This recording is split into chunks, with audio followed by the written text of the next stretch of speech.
എല്ലാ പ്രേക്ഷകർക്കും frame to ഫ്രെയിമിലേക്ക് സ്വാഗതം. ഇന്ന് ഫ്രെയിം ടു ഫ്രെയിമിന്റെ പുതിയൊരു സെഗ്മെന്റായ കഥ പറയുമ്പോൾ എന്ന പുതിയൊരു പ്രോഗ്രാമിലേക്ക് സ്വാഗതം.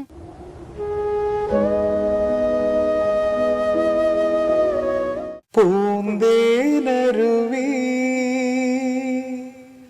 പൊന്മുടി പുഴയുടെ അനുജത്തി നമുക്കൊരേ പ്രായം, നമുക്കൊരേ മോഹം, നമുക്കൊരേ ദാഹം. പൂന്തേനരുവി. മനോഹരങ്ങളായ വരികൾ ഒരു സംഗീത സംവിധായകൻ്റെ മുന്നിലേക്ക് കിട്ടുമ്പോൾ ആ വരികളിൽ സംഗീതത്തിൻ്റെ മേമ്പൊടി ചേർത്ത് ഇമ്പമാർന്ന ഗാനങ്ങളായി നമുക്ക് മുന്നിലേക്ക് എത്തണമെങ്കിൽ ആ സംഗീതജ്ഞന് അല്ലെങ്കിൽ ഈ വരികൾക്ക് ജീവൻ നൽകുന്ന സംഗീത സംവിധായകന് അഗാധമായ സംഗീത പാണ്ഡിത്യം വേണം. അങ്ങനെ അഗാധമായ സംഗീത പാണ്ഡിത്യം ഉണ്ടെങ്കിലേ ആ ഒരു പാട്ട് അത്രയും മനോഹരമായി വർഷങ്ങൾ കഴിഞ്ഞാലും ഓരോ മനുഷ്യൻ്റെയും നാവിൻ തുമ്പിൽ തത്തിക്കളിക്കും.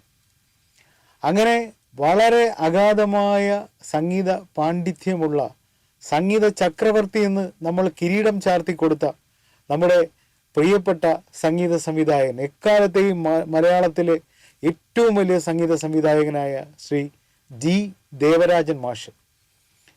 ജി ദേവരാജൻ എന്ന് പറയുന്ന അദ്ദേഹത്തെ മാഷ് എന്ന് ചേർത്ത് വിളിക്കണമെങ്കിൽ നമ്മൾ സർ എന്നൊക്കെ വിളിക്കുമ്പോൾ അത്രയും പവറാണ് ആ മാഷ് എന്ന് നമ്മൾ വിളിക്കുന്നത്.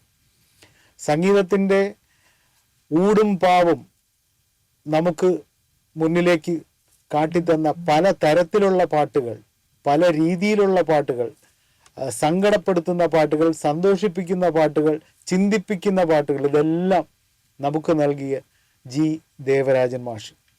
മാഷിനോടൊപ്പം ഉണ്ടായിരുന്ന കുറച്ച് കാലങ്ങളിലെ ചില കഥകളാണ് കഥ പറയുമ്പോളിൽ ഇന്ന് ഞാൻ പറയുന്നത്.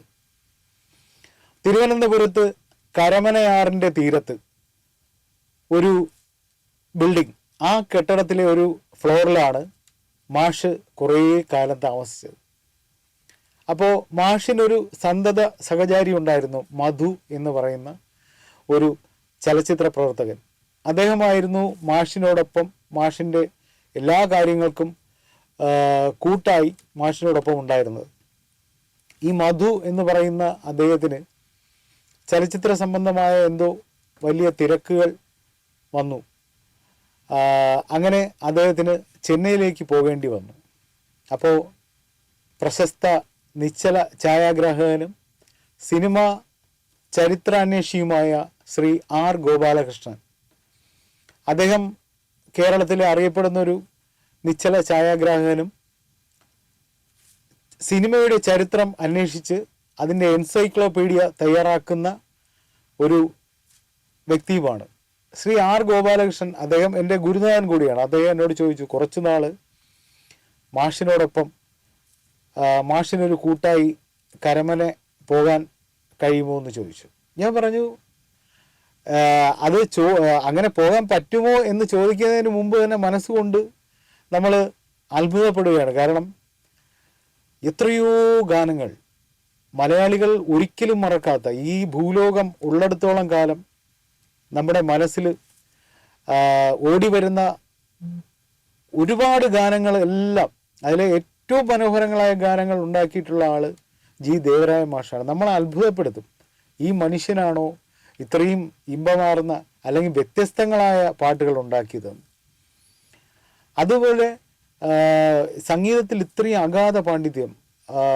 KPC എന്ന് പറയുന്ന ഒരു നാടക സമിതി കേരളത്തിലെ കമ്മ്യൂണിസ്റ്റ് പ്രസ്ഥാനം നിലനിന്നിരുന്ന സമയത്ത് അവരുടെ ആശയങ്ങളുമായി വേദികളിൽ നിന്ന് വേദികളിലേക്ക് പോയ KPC എന്ന് പറയുന്ന ഒരു നാടക സമിതി, ONV കുറുപ്പും ജി ദേവരായ മാഷും ഒക്കെ അടങ്ങുന്ന ഒരു ഗാനവിഭാഗം KPCയുടെ നാടകങ്ങൾക്ക് ശക്തിയേകുന്നതിൽ വലിയൊരു പങ്കാണ് വഹിച്ചിട്ടുള്ളത്.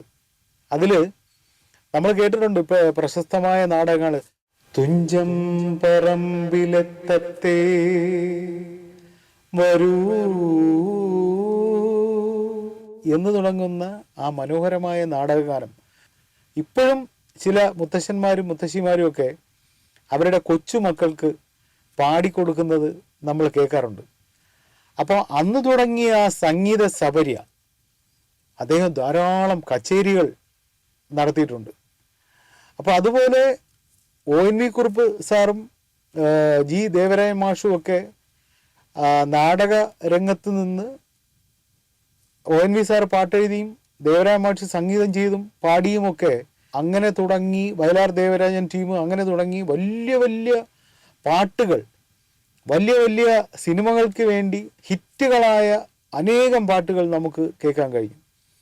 ആ അദ്ദേഹത്തിനോടൊപ്പം കുറച്ചു നാൾ അവിടെ അദ്ദേഹത്തിൻ്റെ കൂട്ടായി അവിടെ പോകാമോ എന്ന് ശ്രീ ആർ ഗോപാലകൃഷ്ണൻ അദ്ദേഹം ചോദിച്ചപ്പോൾ എനിക്ക് അതിൽ പരം സന്തോഷമില്ല. കാരണം സംഗീതം അത്രയ്ക്ക് ഇഷ്ടപ്പെടുന്ന, സ്നേഹിക്കുന്ന, പാടാൻ ആഗ്രഹിക്കുന്ന ഒരാളാണ് ഞാൻ.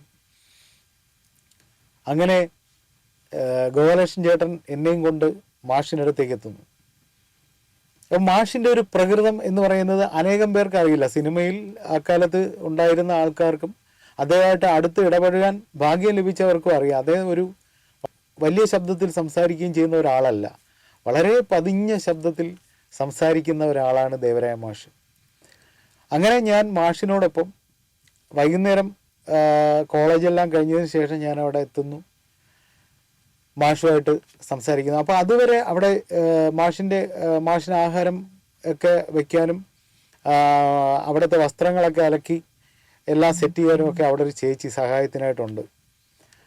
അതിനുശേഷം ഞാൻ ചെന്ന് കഴിഞ്ഞാൽ ഈ ചേച്ചി ഡ്യൂട്ടി കഴിഞ്ഞ് പോവും. പിന്നെ ഞാനാണ് വൈകുന്നേരം മരുന്ന് ഒക്കെ കൊടുക്കുന്നതും ആ ചേച്ചി എടുത്ത് വെച്ച ഭക്ഷണമൊക്കെ മേശപ്പുറത്ത് കൊണ്ട് വയ്ക്കുന്നതും എല്ലാം എൻ്റെ ഡ്യൂട്ടിയാണ്. അത് കഴിഞ്ഞാൽ മാഷ് കൃത്യമായിട്ട്, എനിക്ക് ആ കറക്റ്റ് സമയം ഓർമ്മയില്ല, 10 മണിയാണെന്ന് തോന്നുന്നു, കോൻ ബനേഗ ക്രോർപതി എന്ന് പറയുന്നൊരു പ്രോഗ്രാമുണ്ട്. ആ പ്രോഗ്രാം ആകുമ്പോൾ മാഷ് ടി വി ഇടും. ടി വി ഇട്ടിട്ട് ഈ അമിതാഭ് ബച്ചൻ ചോദിക്കും, ഇതിൽ ആൻസർ പറയാം, ആൻസർ A ഇന്നതാണ്, B ഇന്നതാണ്, C ഇന്നതാണ്. അങ്ങനെ ചോദിക്കുമ്പോൾ പതുക്കെ എനിക്ക് നേരെ ഇങ്ങനെ മുഖം മാറ്റും. എന്ന് വെച്ചാൽ എനിക്കെന്തെങ്കിലും ആൻസർ ഉണ്ടോ എന്നാണ് മാഷ് മുഖം എൻ്റെ മുഖത്തോട്ട് നോക്കുന്നതിൽ നിന്ന്. അപ്പം ഞാൻ പറയും, മാഷ എനിക്ക് തോന്നുന്നു B ആണെന്ന് തോന്നുന്നു. നിർഭാഗ്യവശാൽ ആൻസർ A ആയിരിക്കും. വീണ്ടും എൻ്റെ മുഖത്തേക്ക് നോക്കും. ആ നോട്ടത്തിൽ ഒരു ഭാവവ്യത്യാസം വരും. നീ വലിയ കാര്യത്തിൽ B എന്ന് പറഞ്ഞാണ്, A ആണ് കറക്റ്റ് ആൻസർ, മനസ്സിലായോ എന്നുള്ള രീതിയിൽ. അപ്പോൾ ഞാൻ ഉള്ളുകൊണ്ട് ഒരുപാട് സന്തോഷിക്കുന്ന സമയങ്ങളാണ്. കാരണം മലയാളത്തിലെ സംഗീത ചക്രവർത്തിയുടെ അടുത്തിരുന്ന് ഞാനും അദ്ദേഹവും മാത്രം ഇരുന്ന് ടി വി കാണുന്നു, അദ്ദേഹം ഞാനുമായിട്ട് സംവേദിക്കുന്നു. അപ്പോൾ ഇതൊക്കെ സ്വപ്നമാണോ യാഥാർത്ഥ്യമാണോ എന്നൊന്നും എനിക്കറിയില്ല. അങ്ങനെ ഇരിക്കുമ്പോൾ നിരന്തരമായി ഈ പ്രോഗ്രാം ഞാൻ മാഷൂടെ മിക്കവാറും ദിവസങ്ങളിൽ നിന്ന് കാണും. അത് കഴിഞ്ഞ ഉടനെ തന്നെ ടി വി ഓഫ് ചെയ്യും. രാത്രി കിടക്കുന്നതിന് മുമ്പ് കഴിക്കേണ്ട മരുന്നുകൾ കഴിക്കും, പോയി കിടക്കും. അങ്ങനെ ഒരു ദിവസം, അന്ന് ഈ മൊബൈൽ ഫോൺ അത്ര പ്രചാരത്തിൽ വരാത്തൊരു ടൈമാണ്. അങ്ങനെ ഒരു ദിവസം എൻ്റെ വീട്ടിലെ ലാൻഡ് ഫോണിലേക്ക് അദ്ദേഹം വിളിക്കുന്നു, നീ എവിടെയുണ്ട്? ഞാൻ പറഞ്ഞു, വീട്ടിലാണ് മാഷേ. നീ കരമനയിലോട്ട് വാ. അങ്ങനെ ഞാൻ കരമനയിലേക്ക് വരുന്നു. ഞാൻ കേട്ട്, എന്താണ് മാഷേ? അതെ, എനിക്ക് ഇപ്പോൾ ഈ പ്ലാസ്റ്റിക്കിലെ വാഴയില ഇറങ്ങിയിട്ടുണ്ട്, എനിക്ക് അതിൽ നിന്ന് 5-6 വേണം. ഞാൻ പറഞ്ഞു, ശരി മാഷേ. അപ്പോൾ ഞാൻ കരുതി ഒരു കലാകാരനാണ്, അപ്പോൾ കലാകാരന് പല ആഗ്രഹങ്ങളും ഉണ്ടാവാം. അതൊരു രസകരമായ സംഭവമാണ്. പ്ലാസ്റ്റിക്കിലെ വാഴയിലയിൽ ഒന്ന് ആഹാരം കഴിക്കണമെന്ന് തോന്നിക്കാണും മാഷിന്. അതുകൊണ്ട് ഞാൻ എന്ത് ചെയ്തു, ഞാൻ അവിടെ നിന്ന് നേരെ ചാരക്കമ്പോളത്തിലേക്ക് വരുന്നു. ഉച്ച സമയമാണ്, നല്ല ഉഗ്രം വെയിലാണ്. ഞാൻ കരമനയിൽ നിന്നിങ്ങനെ നടന്ന് ചാലക്കമ്പോളത്തിനകത്തെത്തി. പല കടകളിലും ഞാൻ കയറി ചോദിച്ചു, ഈ പ്ലാസ്റ്റിക് വാഴയില ഉണ്ടോ? മിക്കവാറും കടകളിലൊക്കെ ഈ പ്ലാസ്റ്റിക് വാഴയില ഉണ്ട്, പക്ഷേ അവരാരും 1, 2 അങ്ങനെ ലൂസായിട്ട് അവർ കൊടുക്കില്ല. 100 അല്ലെങ്കിൽ 50. പക്ഷെ ഞങ്ങളെ സംബന്ധിച്ച് ഞങ്ങൾക്ക് അത്രയും ആവശ്യമില്ല, 5 അത്രയും മതി.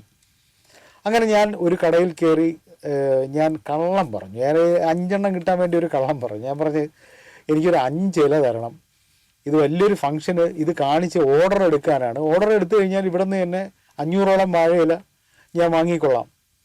അപ്പോൾ അതിൻ്റെ ഓണർ അവിടെ നിന്ന് സ്റ്റാഫിനോട് പറഞ്ഞു, ശരി, പുള്ളിക്കാരന് 5 വാഴയില കൊടുക്കൂ. അപ്പോൾ ഞാൻ കയ്യിലിരുന്ന ചില്ലറ കാശ് അവിടെ കൊടുത്തു. ഈ 5 വാഴയിലയും വാങ്ങി തിരിച്ച് നടക്കുന്നു. ഭയങ്കര വെയിൽ. തിരിച്ച് ഞാൻ നടന്ന് കരമനയിലെത്തി. മുഖമൊക്കെ കഴുകി ഞാൻ ഈ ഇല വലിയ സന്തോഷത്തിൽ മാഷിൻ്റെ കയ്യിൽ കൊണ്ടു കൊടുത്തു. മാഷ് കൊള്ളാം, അപ്പോൾ സംഭവം കിട്ടിയല്ലേ? ഞാൻ പറയാം, അതേ മാഷെ കിട്ടി, ഒരുപാട് ബുദ്ധിമുട്ടി, എന്നാലും ഇത് കിട്ടിയല്ലോ. അപ്പോൾ നമ്മൾ ഇന്ന് കാണുന്ന വാക്സ് പുരട്ടിയ വാഴയില അല്ല അത്. ഇന്ന് നമ്മൾ കാണുന്നത് പേപ്പറിൽ വാക്സ് മെഴുക് പുരട്ടിയ വളരെ ഫിനിഷായിട്ടുള്ള നനയാത്ത പേപ്പറാണ്. അന്നെന്ന് പറഞ്ഞാൽ പ്ലാസ്റ്റിക് തന്നെയായിരുന്നു, ഒരു തരം അതിൻ്റെ ഇത് കുറഞ്ഞ പ്ലാസ്റ്റിക് തന്നെയായിരുന്നു. ആ പ്ലാസ്റ്റിക് നമ്മളിങ്ങനെ ചുരുട്ടിയാൽ ശബ്ദം ഉണ്ടാവും, ചുരുട്ടി ഇങ്ങനെ എടുക്കുമ്പോൾ ഒരു തരം ശബ്ദം ഉണ്ടാവും. അപ്പം ഞാൻ ചോദിച്ചു, മാഷെ ഇതിൽ ആഹാരം കഴിക്കാനാണോ മാഷിന് ഈ ഇല ആവശ്യം? പറയും. അപ്പോൾ എന്നോട് ചെറിയ ചിരിച്ചിട്ട് പറഞ്ഞു, ഇത് 2 ദിവസം കഴിയുമ്പോൾ ചെന്നൈയിൽ നിന്ന് എൻ്റെ കൊച്ചുമക്കൾ വരും. അങ്ങനെ ഇത് ചുരുട്ടി ശബ്ദം ഉണ്ടാകുമ്പോൾ അവനത് പ്രത്യേക ഇഷ്ടമാണ്, അതിൻ്റെ ആ ശബ്ദം കേൾക്കാൻ. ഞാൻ അത്ഭുതപ്പെട്ടു പോയി. കാരണം എന്ന് വെച്ചാൽ മാഷിന് ആ കൊച്ചുമക്കളോടുള്ള സാധാരണ നമ്മൾ അപ്പൂപ്പന്മാരും അമ്മൂമ്മമാരും ഒക്കെ കളിപ്പാട്ടങ്ങളും കളിക്കോപ്പുകളൊക്കെ വാങ്ങിച്ചു കൊടുക്കും.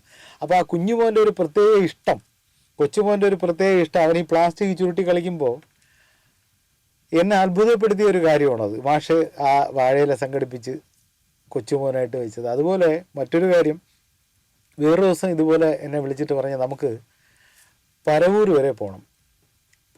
അപ്പം ഞാൻ പറഞ്ഞു, പോകാം മാഷേ എന്ന് പറഞ്ഞു. അങ്ങനെ ഞാനും മാഷും കൂടെ തിരുവനന്തപുരം റെയിൽവേ സ്റ്റേഷനിൽ നിന്ന് ടിക്കറ്റ് എടുത്ത് ഞങ്ങൾ ട്രെയിനിനകത്ത് കയറി ഞങ്ങൾ നേരെ പരവൂർ പോയി. പരവൂർ ചെന്നിറങ്ങി അവിടെ നിന്നൊരു ഓട്ടോറിക്ഷയിൽ അവിടുത്തെ ഒരു അമ്പലത്തിൻ്റെ മൈതാനം വഴി നേരെ ഒരു ബേക്കറി പോയി.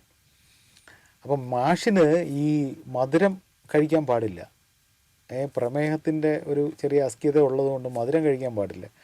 ഞാൻ ചോദിച്ചു, മാഷേ എന്താണ് നമ്മൾ ബേക്കറിയിൽ? അത് വളരെ പണ്ട് ഈ കടയിൽ അരിയുണ്ട കിട്ടും. അരിയുണ്ട എന്ന് എല്ലാവർക്കും അറിയാമെന്ന് അറിയില്ല. അരി കൊണ്ട് ശർക്കരയും അരിയും തേങ്ങയും ഏലക്കായൊക്കെ ചേർത്തുണ്ടാക്കുന്ന ഒരു തരം നല്ല മധുരം ടേസ്റ്റുള്ളൊരു സംഭവമാണ്. അപ്പോൾ ഒരു സഞ്ചി നിറയെ അവിടെ അവർ റെഡിയാക്കി വെച്ചേക്കാണ്.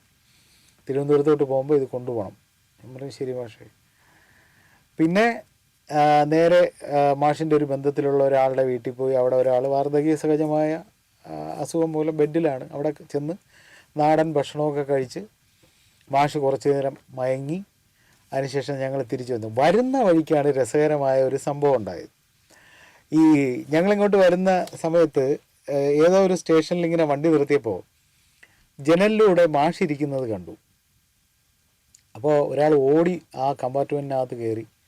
പുള്ളി തിരുവനന്തപുരത്ത് പേരൂർക്കട ഒരു ബാങ്കിൽ വർക്ക് ചെയ്യുന്ന മാനേജറാണ്, പേര് ഞാൻ ഓർക്കുന്നില്ല. അപ്പോൾ പുള്ളി വന്ന് മാഷിൻ്റെ കാലിൽ തൊട്ട് എഴുത്.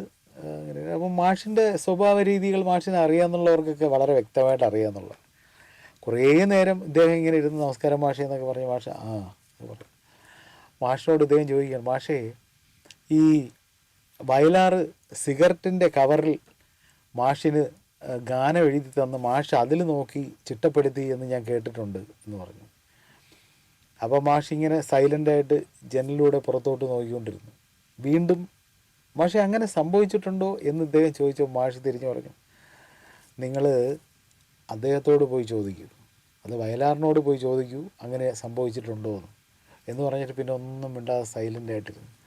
ഇദ്ദേഹം ആ ബാങ്ക് മാനേജർ ആകെ വെന്ത് നീറി എന്ത് ചെയ്യണമെന്നറിയാതെ അങ്ങനെ ഇരിക്കുകയാണ്. ഞാൻ അതിനേക്കാൾ ഇതിലിരുന്നു. അവസാനം തമ്പാനൂർ റെയിൽവേ സ്റ്റേഷനിൽ ഇറങ്ങിയപ്പോൾ അദ്ദേഹം വന്ന് ക്ഷമ പറഞ്ഞു, മാഷെ എൻ്റെ ബുദ്ധിമോശം കൊണ്ട് ഞാൻ എന്തെങ്കിലും ചോദിച്ചിട്ടുണ്ടെങ്കിൽ സംസാരിച്ചിട്ടുണ്ടെങ്കിൽ ക്ഷമിക്കണം എന്ന് പറഞ്ഞു. മാഷ് എൻ്റെ ഈ കയ്യിൽ ഇങ്ങനെ പിടിച്ച് പതുക്കെ വളരെ സ്ലോവിൽ അങ്ങ് നടന്ന് ഞാൻ മാഷൂടെ നടന്നു പോയി. വേഷം നമുക്കറിയാം, വെള്ള മുണ്ടും വെള്ള ഷർട്ടും ഒരു തോർത്ത്, ഉജാലയോ നീലയോ മുക്കിയ ഒരു തോർത്ത് ഇങ്ങനെ ദേഹത്തിട്ടേക്കും. അതാണ് മാഷിൻ്റെ അന്നത്തെ വേഷം.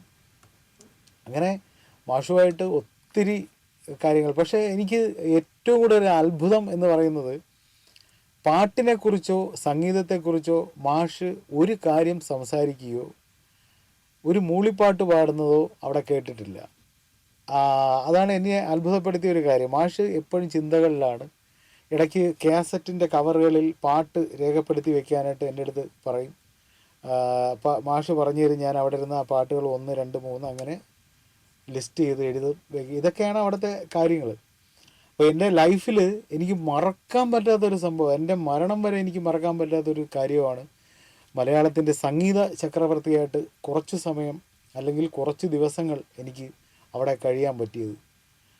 ഈ ഓർമ്മകളിൽ എനിക്ക് ഏറ്റവും കൂടുതൽ നന്ദി പറയേണ്ടത് ശ്രീ ആർ ഗോപാലകൃഷ്ണൻ ചേട്ടനോടാണ്. അദ്ദേഹമാണ് എന്നെ ദേവരായ മാഷിൻ്റെ അടുത്തേക്ക് കൊണ്ടുപോകുന്നത്.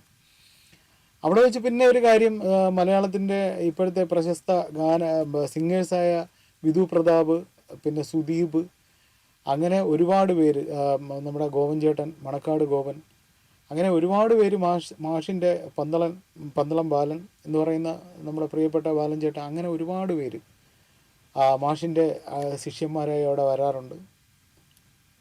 അപ്പോൾ ഈ ഓർമ്മകൾ നിങ്ങളുമായിട്ട് ഇന്ന് കഥ പറയുമ്പോൾ എന്ന് പറയുന്ന ഈ സെഗ്മെൻറ്റിൽ പങ്കുവയ്ക്കാൻ കഴിഞ്ഞതിൽ വളരെ സന്തോഷമുണ്ട്. മറ്റൊരു കഥയുമായി ഇനി ഒരു എപ്പിസോഡിൽ നമുക്ക് കാണാം. അതുവരെ നന്ദി, നമസ്കാരം.